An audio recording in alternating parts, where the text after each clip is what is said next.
नमस्कार दोस्तों। राजस्थान दिवस से पूर्व चूरू के अंदर हम देख रहे हैं युक्ति सामाजिक शोध संस्थान चूरू के द्वारा आज हवेलियों के संरक्षण पे एक परिचर्चा रखी गई थी। तो युक्ति शोध संस्थान चूरू के सचिव से हम जानेंगे उस संस्था के बारे में, संस्था कब से कार्य कर रही है, क्या कार्य कर रही है और संस्था के आगामी क्या उद्देश्य रहेंगे। हमारे साथ है सोनी जी, इनका वेलकम है, स्वागत है सर। और आप हमें बताइए कि आपकी संस्था कब से और क्या कर रही है। देखिए, सबसे पहले तो मैं आपका अभिवादन स्वीकार करूं, उससे पहले मैं आपका अभिवादन करता हूं कि आप हमारे संस्था के प्रांगण में हैं। देखिए, युक्ति संस्थान मोस्टली वुमेन एम्पावरमेंट के लिए काम करता है और पिछले करीब 15-16 वर्षों से हम काम कर रहे हैं और 2014 से हमारी संस्था है वो रजिस्टर्ड है। यहाँ भी रजिस्टर्ड है और नीति आयोग नई दिल्ली में भी रजिस्टर्ड है। और जितने भी जो अपन संस्थाएं चलाते हैं तो जो रजिस्ट्रेशन अनिवार्य होते हैं वो सारे अपने करवाए हुए हैं। अगर बात करें सदस्यों की तो संरक्षक डॉक्टर सरोज हारित है, राजकीय लोहिया महाविद्यालय में HOD है पॉलिटिकल साइंस की। अध्यक्ष का पद अभी मैं देख रहा हूँ और सचिव हमारी राजकौर जी राहड़ है। और हमारी संस्था में 5 एडवोकेट हैं और 2 स्कूल शिक्षा में लेक्चरर है और 4-5 मतलब कॉलेज शिक्षा में भी जो प्रोफेसर है वो हमारी संस्था के सदस्य। कुल मिलाकर 25 सदस्य है। जैसा कि मैंने आपको बताया कि मुख्य जो काम है वो वुमेन एम्पावरमेंट का है, जिसमें हम कानूनी जागरूकता, स्वास्थ्य संबंधी जागरूकता और वोकेशनल ट्रेनिंग के कैंप हम समय समय पर लगाते हैं, जिसमें आज तक संस्था ने करीब 1200 से अधिक महिलाओं को वोकेशनल ट्रेनिंग दी है, जिसमें सिलाई की ट्रेनिंग है, ब्यूटी पार्लर की है, कढ़ाई और बुनाई की है, जिसमें से अधिकतर महिलाएं अपना रोज़गार उन्होंने खोल रखा है और वो अच्छी एक इनकम हासिल कर रही है। इसके अलावा संस्था, जैसा कि मैंने कहा कि जागरूकता के कार्यक्रम है, तो हमारा एक संस्था का कार्यक्रम चल रहा है गुफ्तगू नाम से।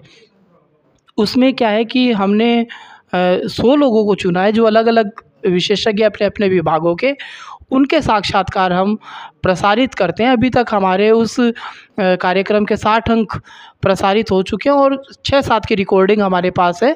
जैसे जैसे धीरे धीरे हम पूरे जब 100 साक्षात्कार हो जाएंगे तो उसके पश्चात हम उसकी एक बुकलेट जारी करेंगे ताकि एक अच्छा एक डॉक्यूमेंट तैयार हो सके।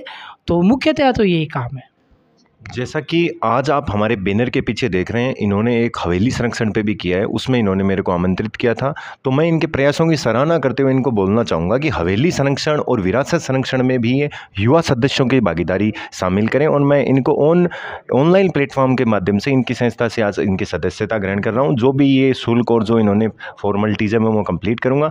साथ ही इनका एक विरासत अभियान भी है, राजस्थान विरासत संरक्षण, उनके अभी है जो बजाज साहब वो अवेलेबल नहीं है, वरना उनसे भी हम जानते हैं। इनको मैं एक चीज़ और बताना चाहूँगा कि जो भी ये जागरूकता अभियान कर रहे हैं उनमें संरक्षण वाले अभियान को वोकेशनल ट्रेनिंग अपनी जगह है, महिला जागरूकता भी जो भी हमें देखने को मिली है कि आज के कार्यक्रम में थी। तो इनसे एक बात हम बोलेंगे कि हम जागरूकता के लिए, इन हवेलियों की जागरूकता के लिए अभी भी आपने क्या किया और क्या करने का आपका प्लान है। देखिए, इस जो ये कार्यक्रम चल रहा है विरासत संरक्षण का, जैसा कि आप बैनर पर देख भी पा रहे हैं कि राजस्थान कला संस्कृति एवं विरासत संरक्षण अभियान, तो इसमें हमारा क्या है कि 2 तो कार्यक्रम होते हैं साल में संस्कृति से जुड़े हुए, जिसमें एक तो गणगौर का कार्यक्रम है और एक तीज का। गणगौर वाले कार्यक्रम का नाम होता है चंद्रगुर्जा और जो तीज पर हम आयोजित करते हैं उसका नाम होता है सतरंगी लहरियों।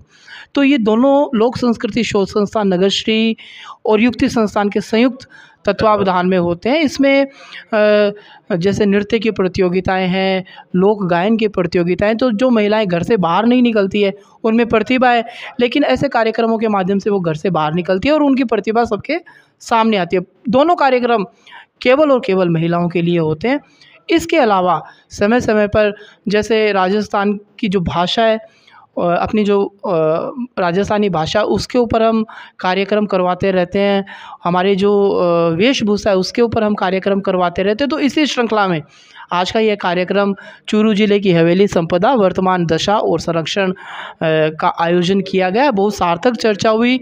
जो पैनल था वो वाकई में बहुत विद्वान था और सभागार में जो लोग थे सभी ने उस कार्य अच्छा एंजॉय किया और हाँ, घर कुछ ना कुछ वो लेके गए नई चीज़। और हम यही चाहेंगे कि आज की इस परिचर्चा से जिनको भी लाभ मिले, जो भी लाभ मिले, जो उनका मतलब है खुद का अगर मनोबल बढ़े, उनका ज्ञान बढ़े, तो ये हमारे लिए एक सार्थक पहल होगी।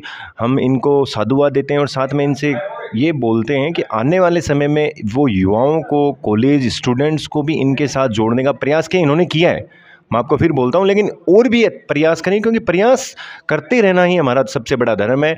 इनके साथ इनका धन्यवाद जो इन्होंने यहाँ पे हमें कीमती समय दिया। आपका बहुत बहुत धन्यवाद। आपका भी बहुत बहुत धन्यवाद।